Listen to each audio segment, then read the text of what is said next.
Quote, "The Federal Air Marshal Program, meant to protect America's commercial flights from terrorist attacks, was thrown together in a knee-jerk reaction after 9/11, its critics say. Its budget, more than $800 million. Thus, from the Federal Air Marshal Program, quote-unquote, a total waste of money." August 2013, Terry Sforza. All right, judges, in the last speech of this debate round, I'm going to be talking about all the points which the name team has brought up and trying to cement in your mind why the harms do exist, why our mandates will solve them, and how our advantage will come about. Starting off, in the general statements which they made before getting to the specific arguments, they said, "Our security in the past 10 years has been great. It's been flawless. There's been nothing that's gone wrong, and in part that's due to the Federal Air Marshal Program." Now let's ask, have they provided any evidence talking about the success rate of the Federal Air Marshals? No, they haven't. Has the affirmative team? Yes, we have. What's their success rate? They've made no terrorist stops in the past 12 years. We made 4 arrests in the past year. All of them were criminal charges which have been made by a regular officer before or after the plane took off, but nothing with regards to counterterrorism, and at the cost of $800 million. All right, now getting to specific arguments. Under significance, under 1 and 2, it's essentially the same argument. They're saying that it's not a huge waste of money. However, it is a gigantic waste of money. 3 or 5% coverage, it really doesn't matter which number you take. That's unacceptable to say that we have this and it's a good enough deterrent because 5% out of all the flights in the United States are covered. That's not good enough. That's not good enough when we have a system that works way better and for much less cost. All right, under solvency now, the first point.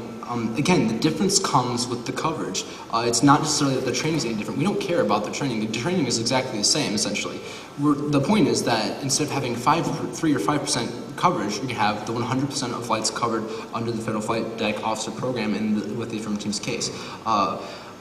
We wouldn't use the Federal Air Marshals. They said in their last speech, well, why don't they just use the Federal Air Marshals that are already in place? Well, it's because they're ridiculously expensive. We only cover 5%. We're already spending $800 million a year on them. The next solvency point,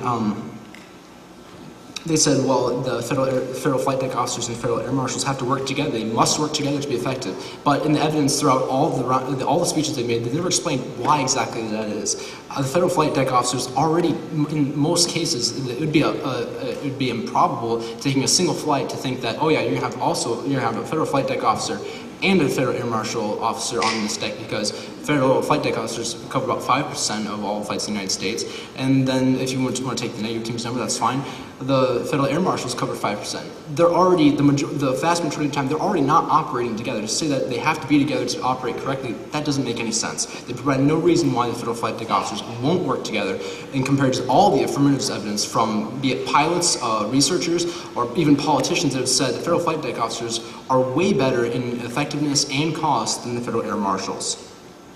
And the third solvency point, the citation that they brought up, our sources say that they complained about how the pilots would not be able to operate under the conditions that they be presented with now, and that they would basically break down and would be able to operate under the circumstances with the highest stress and high pressure. Now the point is, they didn't provide they provide no citation talking about how co-pilots wouldn't be able to take over for a pilot in the case of a hijacking. In all reality, if there's a hijacking going on in a plane, the co-pilot will take over to fly the plane.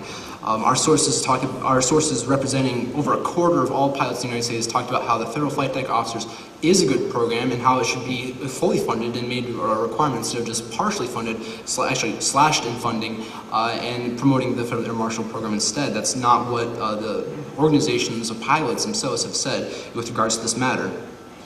And now getting on to the disadvantages, we will have more security. Under the first disadvantage, we will have a vast amount of security compared to what we have now.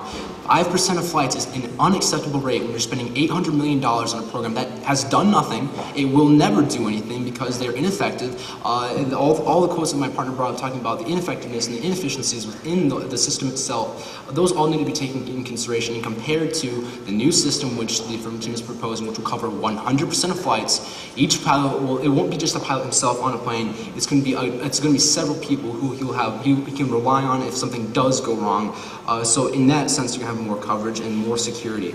The second is this comes back to the coverage argument that you can have 100% coverage compared to at best 5% coverage. Yes, it might be a fine deterrent, but that's not an acceptable insurance rate. When you can have 100% insurance, which would also be considered a great deterrent in comparison. And third, the sources we have, the third disadvantage, the sources we have are from unions of pilots saying we want this policy and we need this policy. So for the weight of the topicality, inherency, significance, and solvency, I urge for an affirmative ballot at the end of this debate round. Thank you.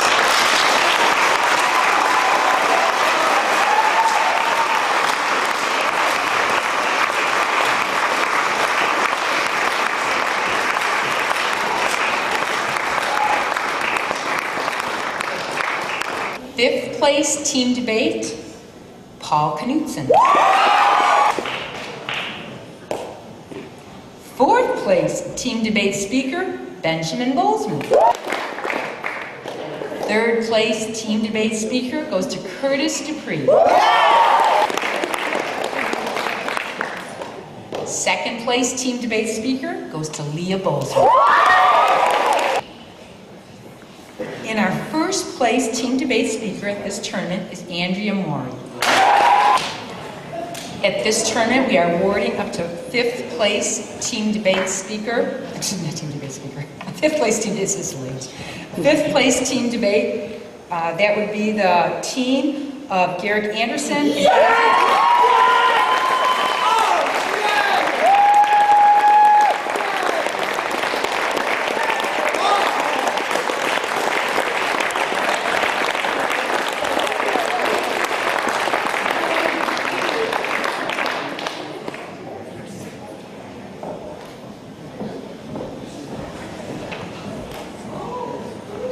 our fourth place team debate will go to the team of Nathan Lehman and Caleb Yates.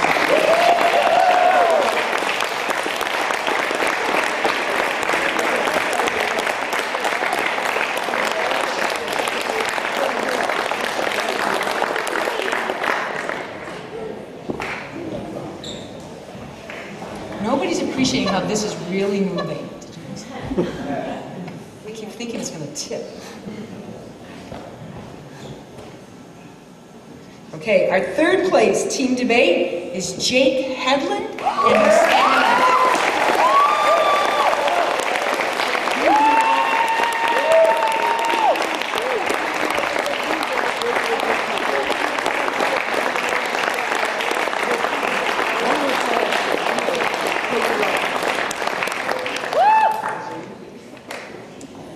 our second place team debate is the team of Marcus Koperski.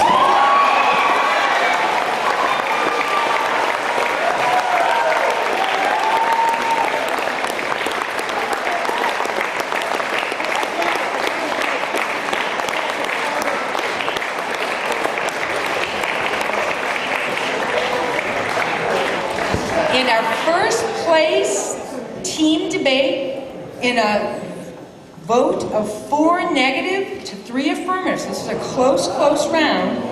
It goes to Daniel Fuller and Andrew Moore.